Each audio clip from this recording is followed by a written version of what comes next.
Chuck, here's your ring, your plaque. Welcome to the Chautauqua Sports Hall of Fame. Thank you so much. You deserve it.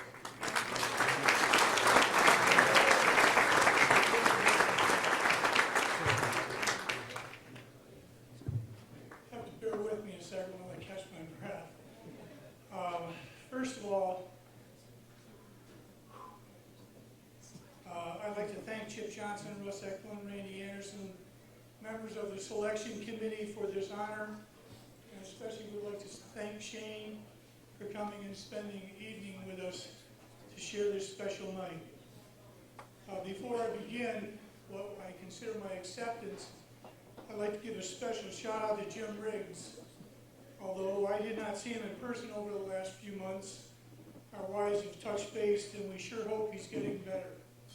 Scott Kinberg, thanks for the article in the Post-Journal, and really thanks to all the media, Jim Roselli, others, for if it wasn't for them reporting on our exploits, we would all be just legends in our own mind.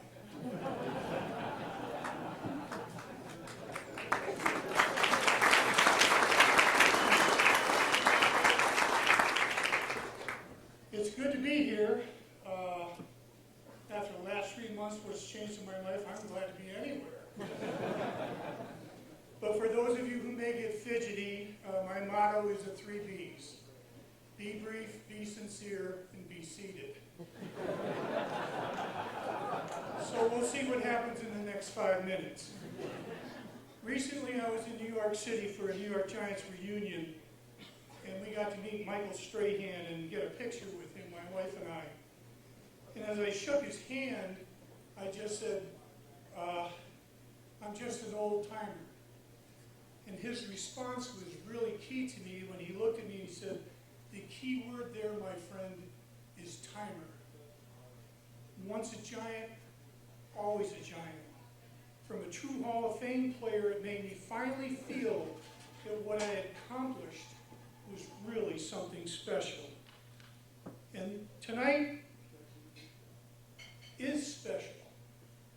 And I'd like to begin at the top with my dad, who is here tonight with many of my family members over here in the table. My dad's 92 years old, still bowls every Friday morning. He's as fit as a fiddle. And yeah, Dad, I guess, why not? Come on.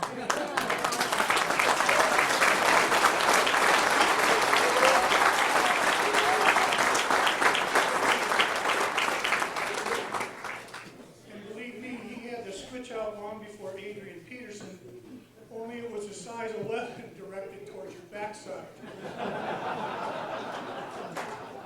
My mom, Lord rest her soul, called it rearing a child.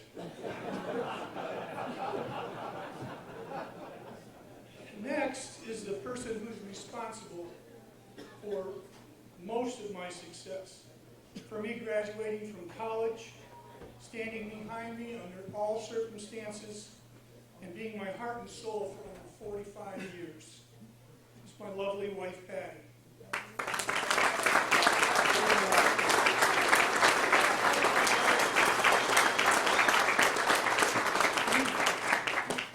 Without you, I never would have achieved my goals and aspirations, and even the last 53 days in a 10 by 12 room couldn't shake her dedication. But I refuse to start wearing her glasses so I can see things her way.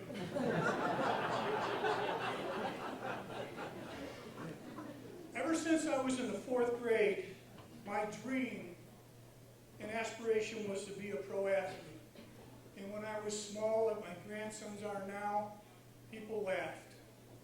When I was coming out of high school at 6'1", 170, they laughed. When I came out of Penn State at 6'2", 220, they stopped laughing. Along the way, there were many people involved in the process, far too many to mention here tonight. So for you young people here tonight, what happens after you achieve this goal? I set my whole life to being a pro athlete, and at age 28 years old, the dream I worked for my whole life seemed complete. Think about that when planning your future. Next, I would like to mention another member of my family, my son Scott, his wife Shelley, ours Crist, my grandsons Carson and Cameron. Scott was an all-state golfer in high school, went on to play 3 sports at Alfred University. Without going into much detail about his physical ability, his courage, perseverance, positive attitude over what most people would consider a handicap never let him get things in the way. He has helped me grow as a father and a grandfather. Being in education, I've had some others who have overcome adversities in my life and made my life better. People I admire who are sitting at the table regardless of their age.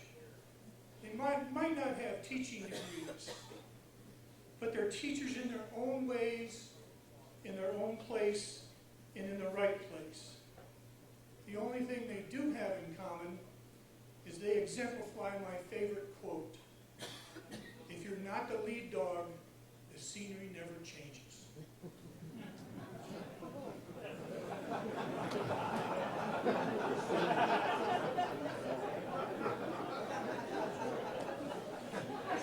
So I've tried to strive to be a leader not only to my family, but in education. And there's another member of my family who is not here tonight, and that is my daughter Nikki, who lives with her husband Brady, my grandson Cole, and my granddaughter Haley in Charlotte. Nikki was a Pepsi All-American golfer in high school, went to James Madison University on a golf scholarship, and once she left home after her senior year, she said, "I'll see you." When she called home and she said, "Dad, I feel bad, should I come?"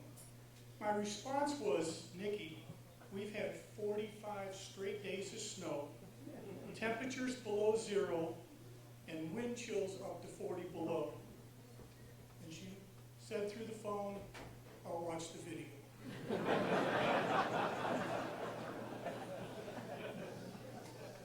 When the kids were growing up, I used to go up at night and talk about things, mostly daring to be different, be true to your own values and yourself.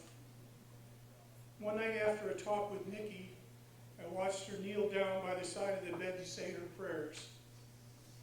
I waited, and finally I said, "Nikki, I can't hear you." And she said, "Of course not, Dad, I'm not talking to you." So I'll close with a simple, God bless you all.